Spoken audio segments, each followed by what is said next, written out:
Lecture de la première lettre de saint Paul apôtre aux Thessaloniciens. Frères, nous sommes réconfortés grâce à vous, au milieu de toutes nos difficultés et de notre détresse, à cause de votre foi. Et maintenant nous revivons, puisque vous autres, vous tenez bon dans le Seigneur. Comment pourrions-nous assez rendre grâce à Dieu à votre sujet, pour toute la joie que nous avons à cause de vous, devant notre Dieu?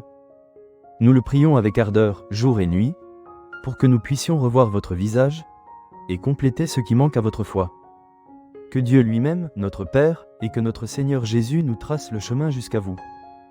Que le Seigneur vous donne, entre vous et à l'égard de tous les hommes, un amour de plus en plus intense et débordant, comme celui que nous avons pour vous. Et qu'ainsi il affermisse vos cœurs, les rendant irréprochables en sainteté, devant Dieu notre Père, lors de la venue de notre Seigneur Jésus avec tous les saints.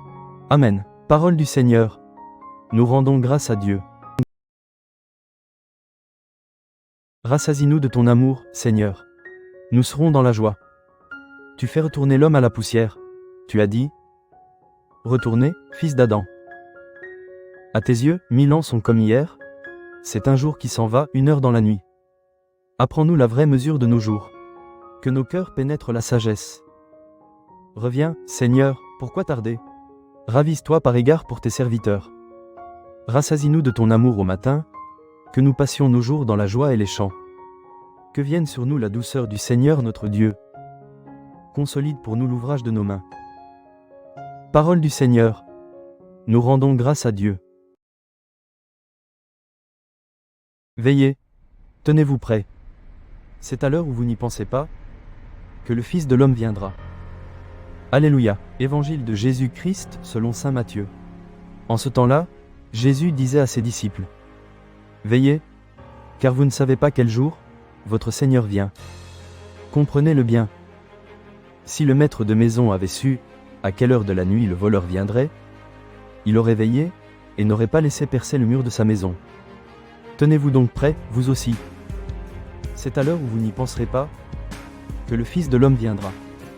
Que dire du serviteur fidèle et sensé, à qui le maître a confié la charge des gens de sa maison, pour leur donner la nourriture en temps voulu? Heureux ce serviteur, que son maître, en arrivant, trouvera en train d'agir ainsi. Amen, je vous le déclare. Il l'établira sur tous ses biens. Mais si ce mauvais serviteur se dit en lui-même, mon maître tarde, et s'il se met à frapper ses compagnons, s'il mange et boit avec les ivrognes, alors quand le maître viendra, le jour où son serviteur ne s'y attend pas, et à l'heure qu'il ne connaît pas, il l'écartera, et lui fera partager le sort des hypocrites. Là, il y aura des pleurs et des grincements de dents. Acclamons la parole de Dieu. Nous rendons grâce à Dieu.